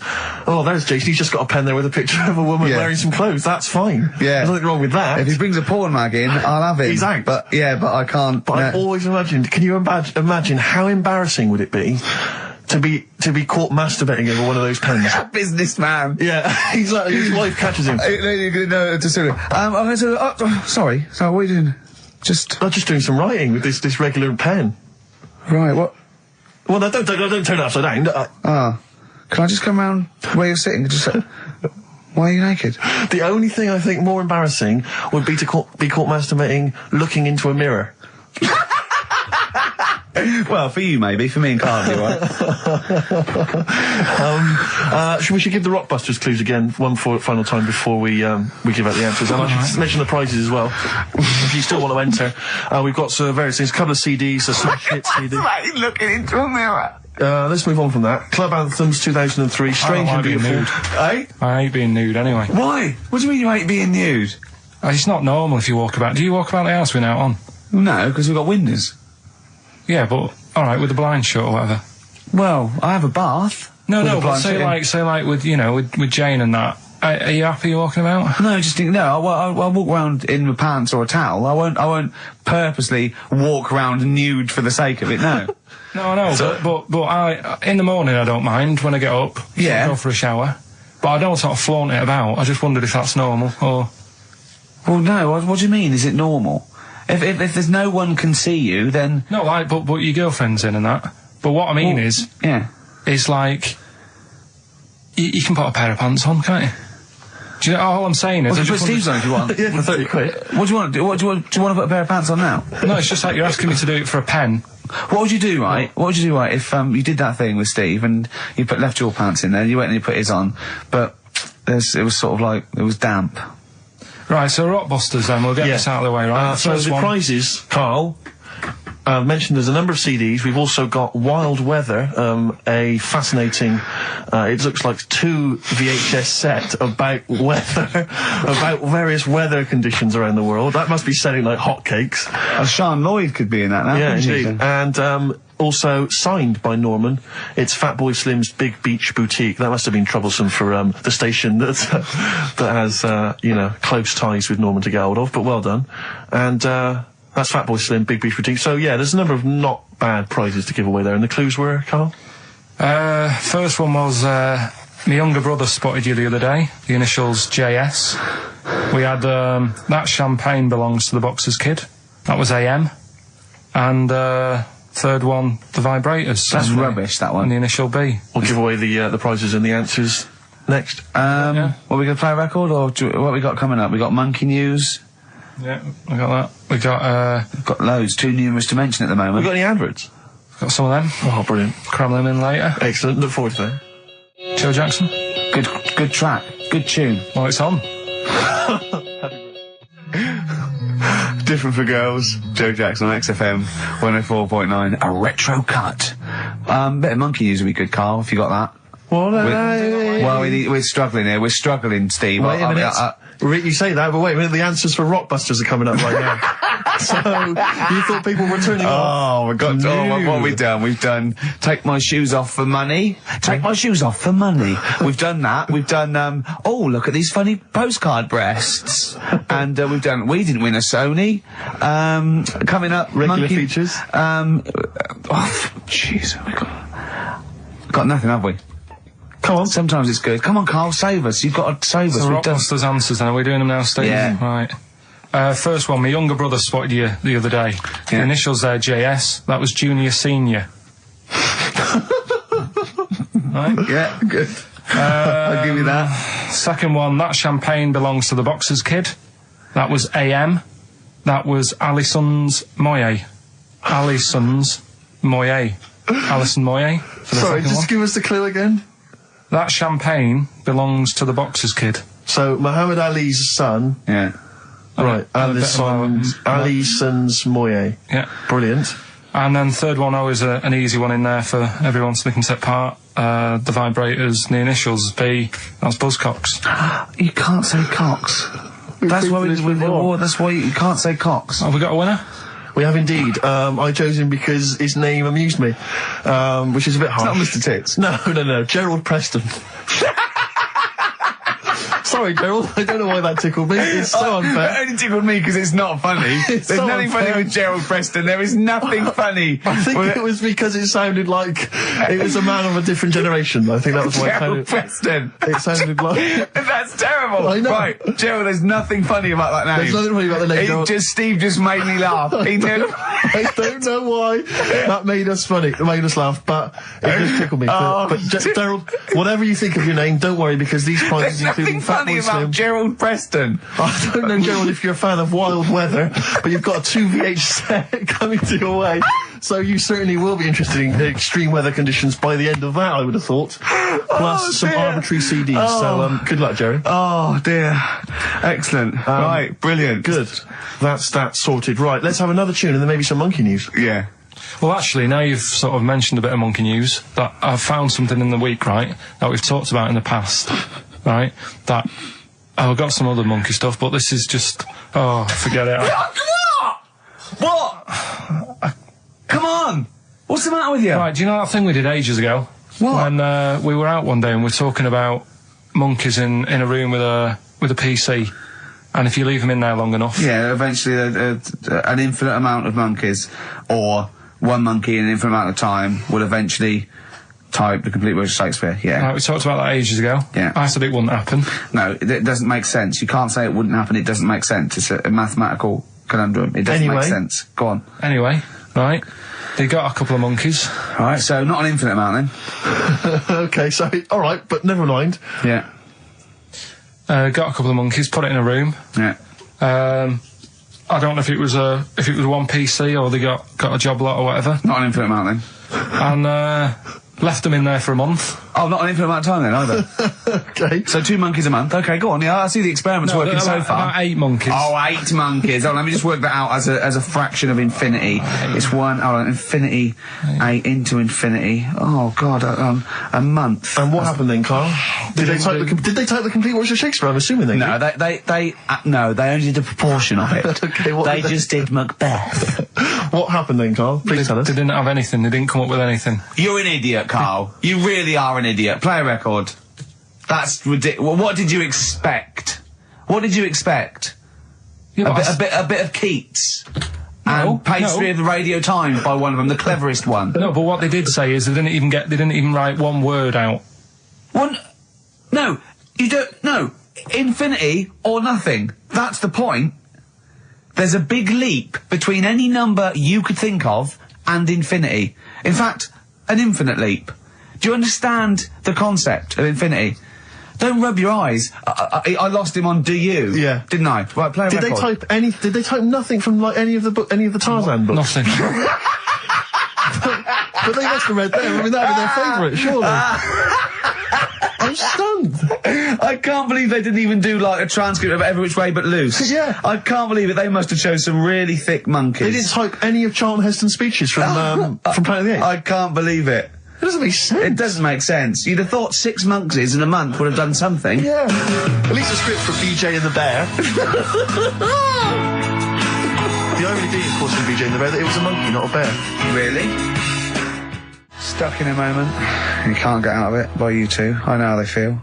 Oh, just a quick thought. I just had a sudden thought. Just a little update on something we talked about ages ago on the show. You might remember I said once that if I ever met Dido, I thought I had a good chance with her. Yeah, because she looks like the sort of woman that would work in, say, a photocopying shop. Yeah. And she'd probably be quite charmed by me. Or a secretary that sort of like wrote a couple of songs. Exactly. And the boss said, entered her in something. Yeah. And it won. She did them at the Christmas party. Everyone clapped. Exactly, yeah. Well, anyway, just an update on that. So far, nothing's happened.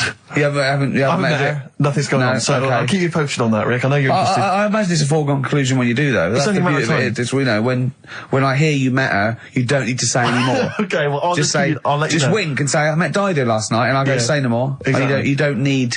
I'll just look a little bleary-eyed. Yeah, yeah. And probably still wearing the same clothes. From the mace. Yeah, exactly. Right. Anyway, I just thought I'd keep you abreast of that. Yeah. All the best from London, Carl. Come on, Carl, cheer up. You've had a good week. Do you have to do a month's notice? little bit of friction between Steve and Carl. I think they're, they're getting to each other, which is his underpants are pinching. Come on, Carl, cheer up. You're lucky. You know how many people would pay good money to... Carl, you had a good night out this week. You went to the Sony's, you had a free meal. Yeah, that annoyed me. I don't... Well, we came away empty-handed, but... Yeah. It was a good night, wasn't it? You enjoyed that? Did you enjoy that? I ate it, but go on. I'm just finding more and more things are annoying me. Really? Like, even... Like, at that Sony's night, right, you've got a lot of respectable people going to that thing, you know, people who are high up at the BBC and that. Yeah. And... just the way, you know, it's a posh night, there's people there with dinner jackets on and stuff. Mm. And then I went to the toilet for a wee. Old fella in there. I thought he looks like he's been in the radio game for years, probably done loads of award-winning Sony stuff. Yeah. You know, all the BBC documentaries to do, in-depth stuff, and I thought, you know, I wonder if I'll be like him when I'm older, I wonder if I'm as good as him. Thinking all that, he's having a wee in the next urinal. Farts. I know. Yeah. He just farts. Old fella in a dinner jacket, probably hired. And I thought, But he's not even showing respect like to they that. try to, they think, well, I better do it in here. And it's sort of like a trumpet. And everyone just goes, yeah, that's fine. What's up with that? You know, yeah, I know what you mean. It's just the arrogance of doing it. He just did it. It sounded like a lost whale. And he didn't sort of go and try and clinch it. He carried on. And then he went, oh, that was a good one. Really? Old fella, must have been about 70. Oh, dear. And well, better out than in. Yeah. But it's not though. I wasn't brought up like that, you see. Right. Because I did it, I mean, I never really did it that much as a kid. Sure. And then I was at my mum and dad's. You never did it that much as a kid? What, farted? Yeah. Okay. Not just like, you know, as a joke and that. We are taping this for next year's Sony Award, aren't we? We're taping this, what we're talking about now, aren't we? To hand in. Because this is, go on. But I was at my mum and dad's, right? And Suzanne was sat on the floor in front of me, and she was like, oh, rub my neck, it's hurting.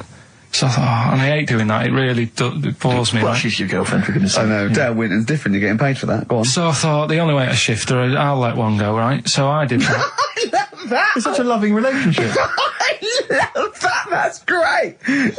So Like she's- doing the washing up badly. Yeah. She won't ask me again. What have you done? I've smashed the cups up and I've written in excrement across the wall. Well, that's no good, isn't it?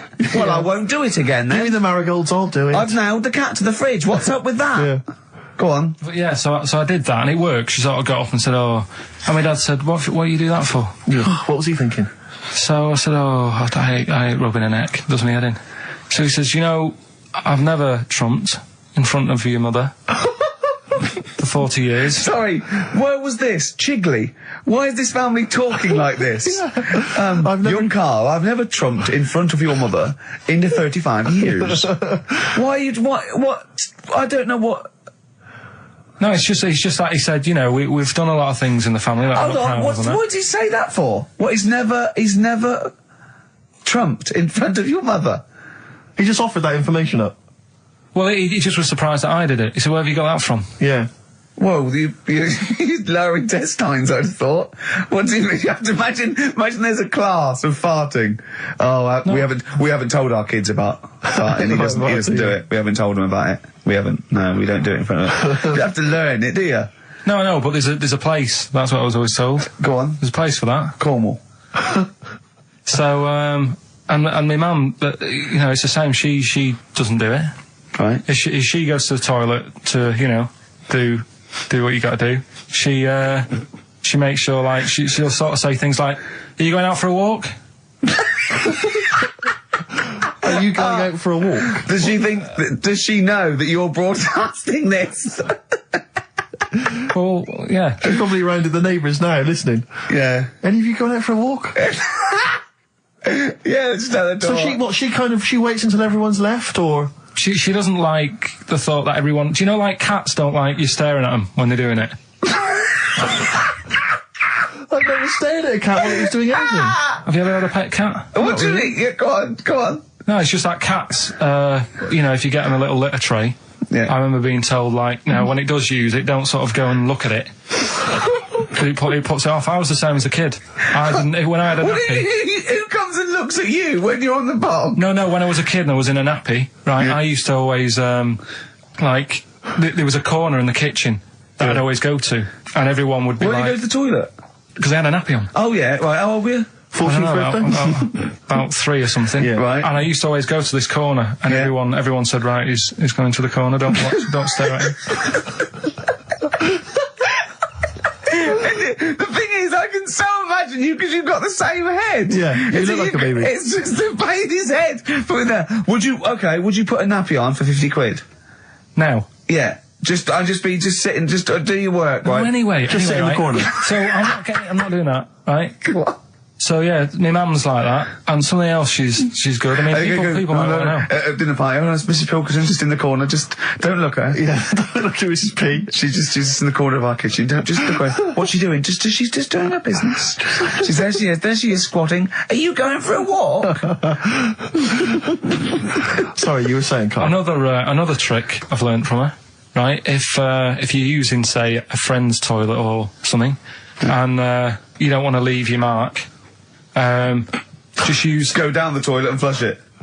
use take a box of matches with you. Yes. Yeah. Set fire to the curtains. Set fire to the curtains calls it his flagship. Burn the place down, have a wonderful crap, and just leave when the fire brigade get there. Forget it. Who is it? Vines. Yeah. It's a good one. We don't go brilliant, do you? If you're going to talk, you do say something useful. There you go. Vines, they're homesick. Brilliant. No, come on, we should do monkey news now, because I know you want to save it, but I think you should put your best stuff first. You never know what will happen, you know what I mean? Always put your best stuff out there. Let me just get it out of the... Okay, well, while he's getting it, can we have a jingle for monkey news? Yeah. Oh, chimpanzee that monkey news. Tell you what, right, about putting your best stuff first. Yeah. Right. Do you know we were saying the other week about in Chinatown? Not really a town.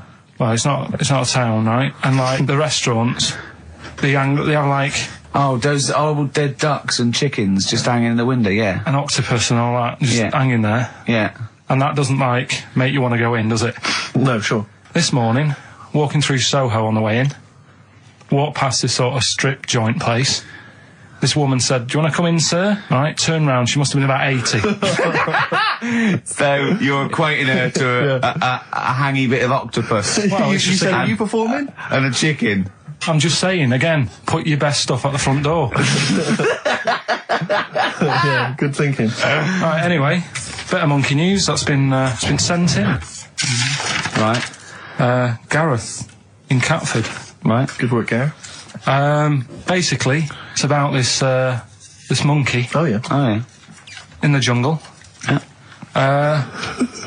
It's got a gig at an hairdresser's. What are you talking about? What are you talking about? What are you talking about? It's got itself a nice little job going in an hairdresser's. As what? It gets people sitting down, and what it does before the people have their hair cut, that it sort of sits there, and it goes through people's hair, makes sure it's clean, and people are loving it. Right, backtrack slightly. So it's a pet monkey. It's nothing to do with it getting a gig in an hairdresser's. It's a pet monkey. It's not working at Monkey and Guy. Yeah. No, seriously, it's in there. I think it might have started off as a job, and then. So what does it say? It says junior £15, stylist £35, and the monkey is £63. Sorry, I didn't quite follow. It's in the jungle. It was wandering about. Right. Maybe it did But start it off. looks good, its hair looks good, someone thought, hang Yeah, on. but never ever. You see, people make that mistake with hairdressers anyway. I always say, well, if the hairdresser's got a good haircut, go to where he's going. Right. Right? Because that's what I thought when I read it, about having a good haircut. How often do you go to the hairdressers? Well, not that much anymore, Sure. but I used to always think that. Yeah. You used to go to a bloke who you told me had his shack on a railway bridge that used to shake when a train went over. Yeah. Because it was £2. Yeah, but before that, I've never had that much luck with hairdressers. Before that was another place, and it was run by sort of, these sort of wannabe gangster type people. Oh, yeah. But they'd, you'd go in What for do you mean by haircut. wannabe gangsters? Well, sort of just petty crime stuff. You'd go in for a haircut and then you'd walk out with a video recorder. Do you know what I mean? You don't have to take it. No, but they'd sort of spend ages flogging you that whilst cutting your hair. It was their thing. It's like, right, sit down, you alright? Yeah. Oh, you So know. for the weekend? What are you thinking of? Maybe a Sony. Yeah.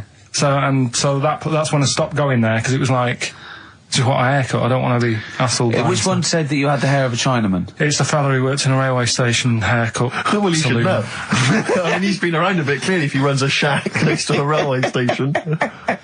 So, Can we just go back to Monkey News for a second? so anyway, that's why, yeah. I didn't quite follow why he's still his salon is in the jungle, or where is it? No, he was doing what he does in the jungle, right? Right. He's walking about. He wanders into the hairdressers. Yeah. Maybe they didn't have him on, like, as a job straight away. He was just there. He was People training, said, this is yeah. nice.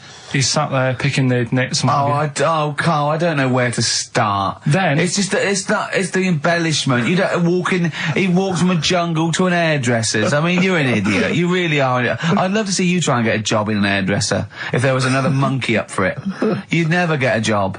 So he was good at that. People said this is relaxing. Apparently he had really nice hands, soothing, Yes. right, on people's heads. They said, let's put him on the payroll. So Let's put him on the payroll. What do you mean? Yeah, I'll give you that. Okay, this is the news item, is it? Customers are queuing up to have their hair done at a salon in the jungle There you go. by a monkey.